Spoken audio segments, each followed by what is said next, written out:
The smell came first. It drifted through the narrow hallway of the temporary barracks, heavy and unfamiliar, a greasy perfume that clung to the air. For women who had spent the last months chewing on rationed barley or sipping thin miso broth, the scent was almost violent. It struck the stomach like a fist and made the knees buckle with hunger. Some pressed their palms against their midsections, hoping the hollow ache might quiet. Others whispered to each other in disbelief, certain this was a cruel trick, one more way the enemy would mock them before starvation claimed their bones. But when the doors swung open and the guards beckoned them into the mess hall, they saw the source. Sizzling pans of bacon, golden eggs sliding from spatulas, bread stacked high like bricks in a wall of abundance. They hesitated at the threshold. For years, the war had painted Americans as demons, ravenous beasts who would mutilate, torture, desecrate. Yet here those supposed beasts stood, cracking eggs on hot griddles, whistling low tunes, pouring coffee that steamed like black ink into metal mugs. The soldiers barely looked at the women, just another task on another morning. To the prisoners, though, every detail was magnified. The sheen of butter pooling on toast, the rhythmic clatter of trays, the salt-sweet smoke of pork curling into the rafters. Hunger battled fear. Pride battled need. And slowly, with cautious steps, the women crossed into the hall of plenty. Their uniforms hung loose, cloth faded and thin. They had been clerks, nurses, typists, some barely older than schoolgirls when conscripted into service. Now, in defeat, they were stripped of purpose. The emperor's voice still echoed in their ears, that grave announcement of surrender broadcast across a shattered nation. For them, surrender was not just political, it was personal, a collapse of all they had endured. To eat from the hands of the enemy felt like the final act of humiliation. Yet the body does not bow to ideology. The body only knows the language of survival, and its vocabulary is simple: hunger, fullness, pain, relief. When the first tray was handed over, the women stared at it as if it were a relic. A plate of 2 fried eggs, yolks intact and glowing like twin suns. Several crisp strips of bacon, fat shimmering in the light. A slice of toast, brown but soft at the center. Beside it, a cup of coffee so bitter and fragrant that its steam seemed alive. One woman, her name lost to history but her face remembered by the others, lifted the fork with shaking hands. She had been a nurse in Manila, tending to the wounded until capture. Her eyes watered as she pierced the egg, and the yolk spilled like gold across the white plate. The sight alone was overwhelming. She put the bite to her lips, chewed, swallowed, and then began to sob. The guards shifted awkwardly, unsure whether to comfort or ignore. The women beside her tried to keep their faces blank, but one by one their defenses crumbled. The bacon snapped between their teeth with a salty crunch, unfamiliar but intoxicating. The bread was soft, a luxury compared to the hard biscuits they had gnawed in silence during the war. The coffee burned their tongues, but the warmth spread down their throats, igniting something that felt almost like hope. Yet each swallow carried its own sting. Every taste reminded them they had been defeated, fed by those they were taught to despise. In Japan before the war, bacon was almost unknown, eggs a rare delicacy. Breakfast was rice, pickles, miso, humble, restrained. Here, in America's camps, food was not humble but triumphant, a declaration of resources and power. It was as if the meal itself announced, "We won because we could eat like this every day while you starved." The women felt that message burn as hotly as the coffee in their cups. Some tried to savor slowly as if stretching time could soften the shame. Others devoured the meal in frantic gulps, fearing it might vanish before the last bite. One clerk, barely 19, whispered to the woman beside her, "If my mother could see me now, she would not know if she should laugh or strike me." Another muttered that the grease made her stomach twist, though she kept eating, wiping at her lips with the back of her trembling hand. The irony was cruel. The food that saved them also deepened their grief. They thought of family back home, brothers starving, children skeletal, mothers boiling weeds to make soup. And here they were, the defeated, receiving abundance. The hall rang with quiet clinks of metal utensils, punctuated by muffled coughs and the occasional sharp scrape of a chair. The soldiers came and went, refilling trays, indifferent. For them it was routine, for the women it was revelation. A few tried to memorize every detail, the way the eggs quivered on the fork, the scent of coffee beans ground fresh, the hiss of fat meeting steel. They understood instinctively that this moment would mark them, that it would follow them into old age, long after the taste of rice had returned to their lips. A curious energy spread across the tables, not quite joy, not quite despair. It was the shock of contradictions colliding, of realizing that kindness could wound as deeply as cruelty. They had braced themselves for fists, yet received food. They had expected contempt, yet found indifference. They had lost a war, yet won a meal. The paradox lodged in their throats, as unshakable as the yoke that lingered on their tongues. When the plates were cleared, silence lingered, heavier than before. Full stomachs could not erase the ache in their chests. The women rose slowly, returning to their barracks with steps unsteady, as if the weight of nourishment had shifted their balance. Some carried scraps of bread hidden in their pockets, desperate to prolong the miracle. Others clenched their fists, swearing not to be softened by such gestures. Yet all of them knew the truth. The enemy had fed them, and in doing so had cracked the armor of their hatred. That night, as they lay on thin mattresses, the scent of bacon still clung to their hair and clothes, refusing to fade. For some it was comfort, for others torment. In the darkness, one woman whispered into the silence, "What else will they give us?" Her words hung in the air, fragile as smoke, and no one dared to answer. For they all felt the same trembling unease. If breakfast had already rewritten their understanding of the enemy, then what came next could alter their entire understanding of themselves. The fences rose high, a crown of barbed wire glittering in the sun, but inside the boundaries of the American camps, life unfolded with contradictions so sharp they cut deeper than cruelty. The women had expected cages, perhaps beatings, punishment meted out with cold precision. Instead, they found open yards, baseball fields carved into dirt, and the faint croon of music drifting from radios. It was not freedom, yet it was not the prison of nightmares they had braced themselves for. Every detail unsettled them more than iron bars ever could. Meals arrived with mechanical certainty. Morning, noon, and night, trays carried food that seemed unending. There was meat, always meat, beef stewed into gravy, pork chops charred at the edges, even chicken legs crisp with seasoning. Butter and jam accompanied thick slices of bread, white and soft, unlike the dark loaves they had sometimes seen back home, stretched with barley and millet. Fruit appeared too, apples polished bright, bananas with their soft yellow skin that most had only glimpsed in markets before the war. To women whose wartime rations had dwindled to handfuls of rice husks and thin broth, this excess bordered on grotesque. The very act of abundance seemed an insult, a reminder of imbalance. Statistics filtered into their awareness in hushed explanations from guards or Red Cross visitors. Each prisoner allotted over 3,000 calories per day, compared to the dwindling 700 or fewer that many civilians in Japan were surviving on in 1945. Numbers like that were difficult to grasp, but the bodies around them told the truth. Some of the women, skeletal upon arrival, began to fill out, their cheeks rounding, their eyes regaining a brightness dulled by hunger. Yet that same transformation brought guilt. With every pound gained, they imagined a counterpart in Tokyo wasting away, lips cracked, bellies distended from starvation. Nourishment became both blessing and curse. They gathered in dormitories after meals, speaking in low tones. One woman confessed that she could not bring herself to swallow the milk offered daily, its richness alien on her tongue. Another admitted that jam, though sweet and tempting, reminded her of childhood days when sugar had been scarce even in peace, and she feared indulgence marked her as unworthy. They carried these confessions like sins, as if consuming the enemy's food endangered not only their bodies but their souls. And yet, hunger remained the louder voice, and each morning they lined up again. The guards, mostly young Americans barely older than the women themselves, treated their charges with an odd mixture of detachment and curiosity. They were not cruel, often they were indifferent. But sometimes when boredom overcame them, they lingered, asking halting questions. "You like baseball?" one asked, gesturing toward the diamond where fellow soldiers threw lazy pitches. The women bowed, confused, and the guard laughed softly, not mocking but amused.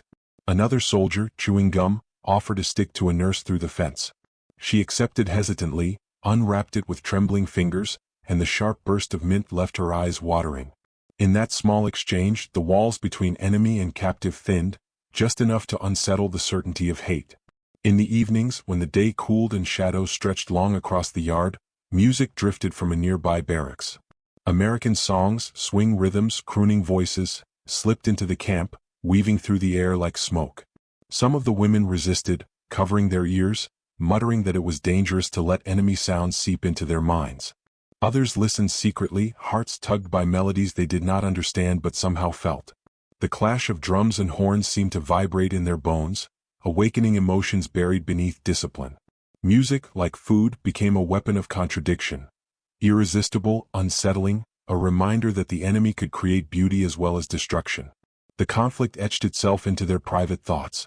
At night, lying on thin mattresses under scratchy blankets. Some replayed the propaganda of their youth, Americans as savages, lustful and merciless. But the evidence of their days refused to align. Savages did not serve fruit with every meal.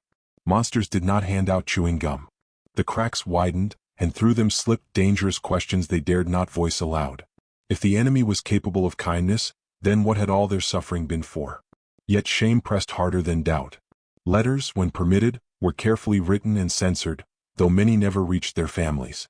Some women avoided writing at all, unable to bear the dishonesty required. To admit they were well-fed, clothed, treated with a strange measure of dignity, would be betrayal. Better to remain silent, to let their families believe captivity was hardship, not comfort that deepened guilt. They clung to silence as if it could preserve the honor their empty stomachs once maintained. And still, in stolen moments, laughter slipped through. A girl of 18, trying to eat bacon with chopsticks she had carved from splinters, dropped it onto her lap, and the others giggled despite themselves. A guard, overhearing, remarked with a grin, "You folks need forks for that." The women blushed, half embarrassed, half amused. Humor cracked the tension like sunlight through clouds, fleeting but undeniable. The paradox was complete, a camp wrapped in fences and wire, yet offering nourishment and music.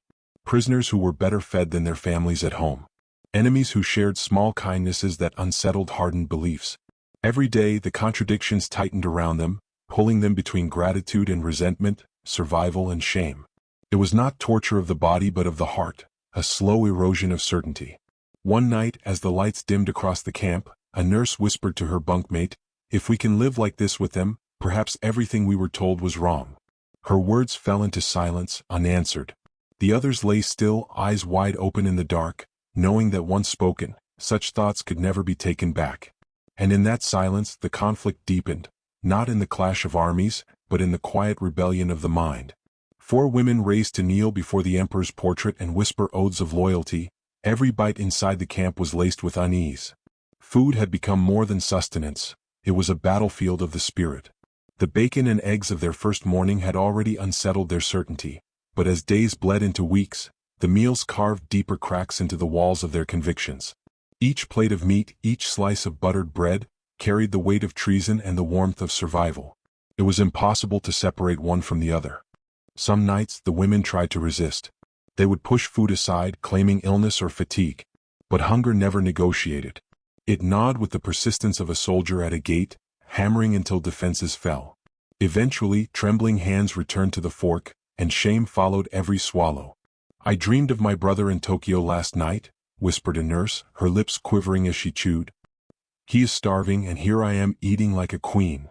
Around her, the others lowered their eyes. No one knew what comfort to offer. Words of consolation sounded hollow when mouths were still slick with grease. The guards remained a puzzle. Propaganda had promised brutes, but many were boys with sunburned faces and voices too young for war. Some were indifferent, shuffling trays with bored expressions, their eyes elsewhere. Others extended awkward kindnesses that unsettled more than cruelty ever could.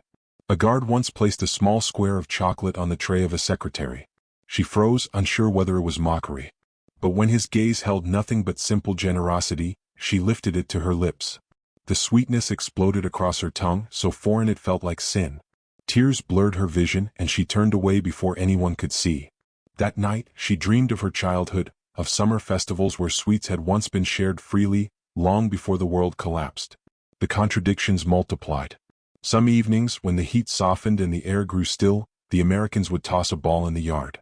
They shouted in English, laughed, and clapped each other on the back, as if the world were not shattered beyond the fences. A few women paused in their walks to watch, curiosity battling disdain. Their lives had been built upon discipline, upon rules carved in stone. To see the enemy carefree and unguarded, to see them as ordinary men, was unbearable. And yet, the sound of laughter tugged at something primal, an echo of the lives they had lost when joy had not yet been rationed away. Cultural boundaries became fragile bridges. The women bowed with ritual precision, only for the guards to respond with a careless wave or a lopsided grin. At first, such mismatched gestures were jarring, but slowly they carried a peculiar comfort. Misunderstandings were safer than violence. Once, an American soldier, seeing a group of women huddled in the shade, handed them a dictionary torn in half. He pointed to words, repeating them until the women echoed his sounds. They stumbled over coffee, butter, music, their accents thick, their laughter hesitant.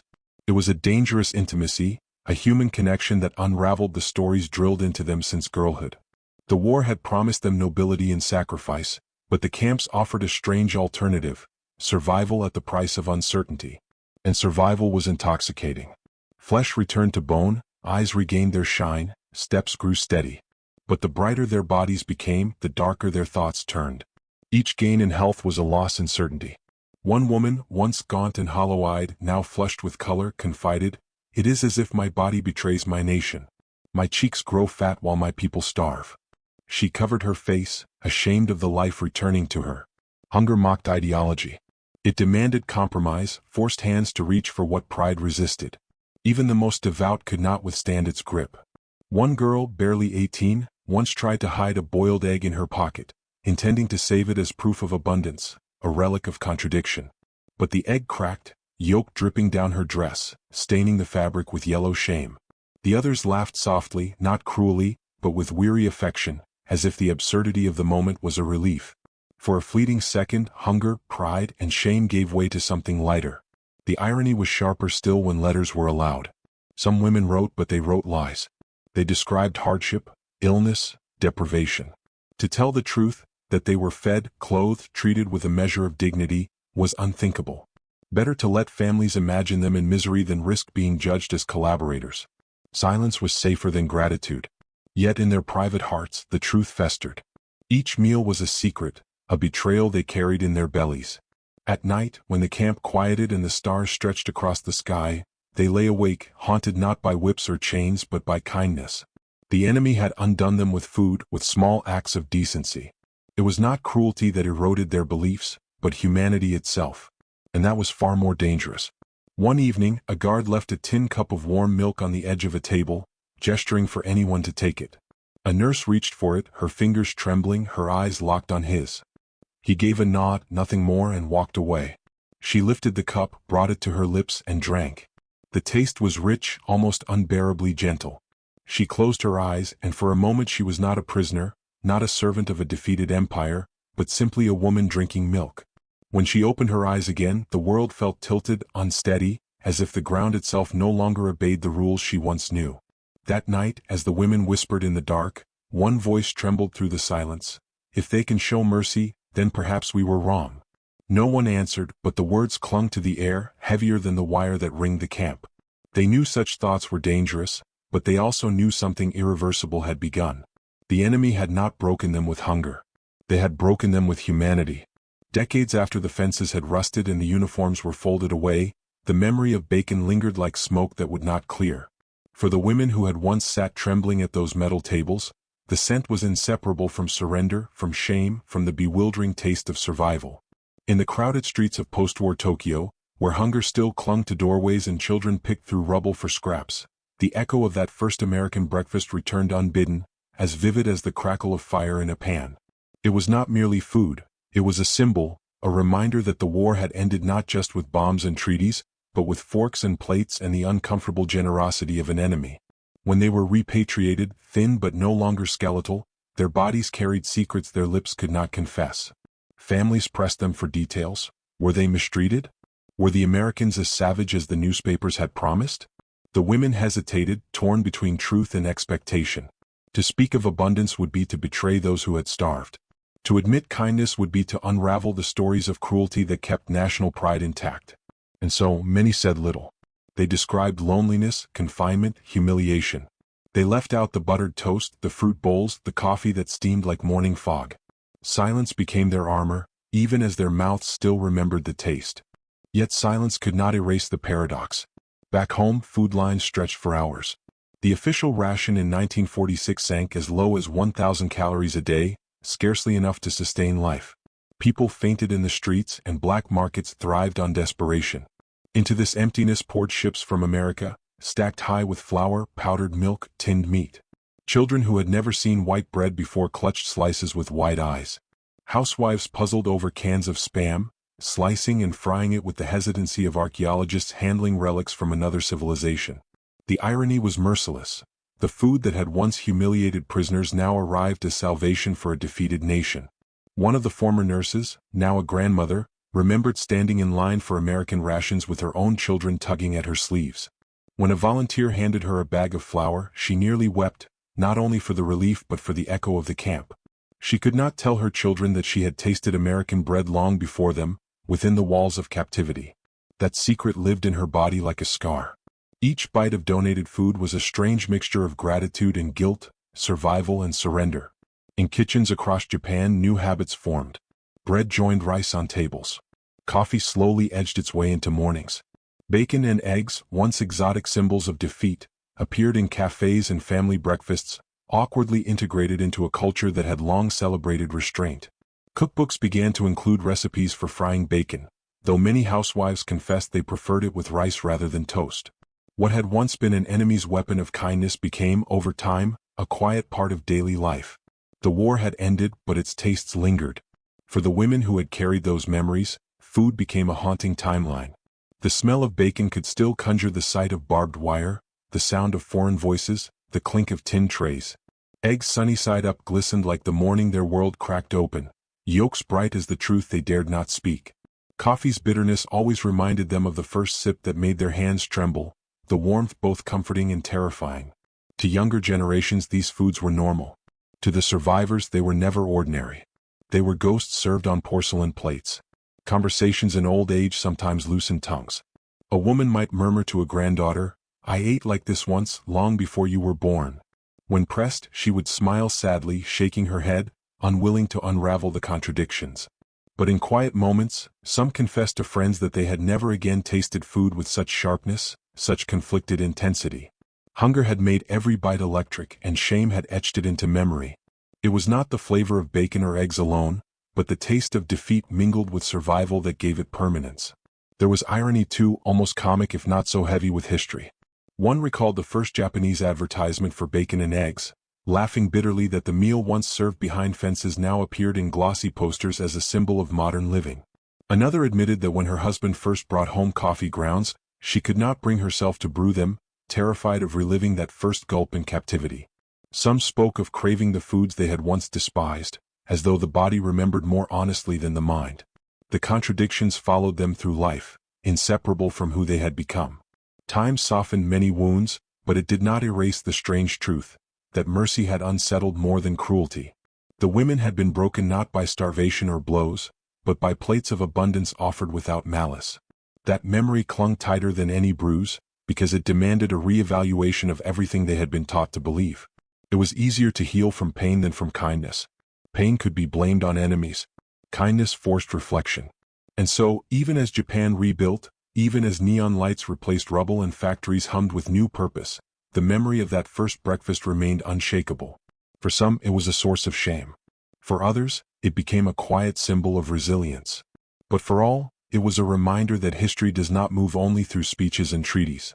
Sometimes it moves through small, ordinary gestures. A plate of food, a shared smile, a steaming cup of coffee. In the twilight of their lives, some of the women confessed in interviews, hesitant but honest at last. One said softly, "I tasted America before I understood it." Another admitted, "The bacon was strange, but it saved me." Their words carried the weight of years, fragile but undeniable. And in those confessions lay the most unsettling truth of all, that the war had not ended for them in a burst of fire or the signing of a document, but in a breakfast that blurred the line between enemy and savior.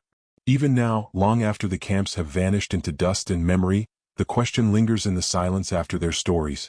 If mercy could reshape loyalty, what else might it have the power to change? Which city are you watching our video from? For more powerful stories from World War II, don't forget to subscribe to our channel. Thank you.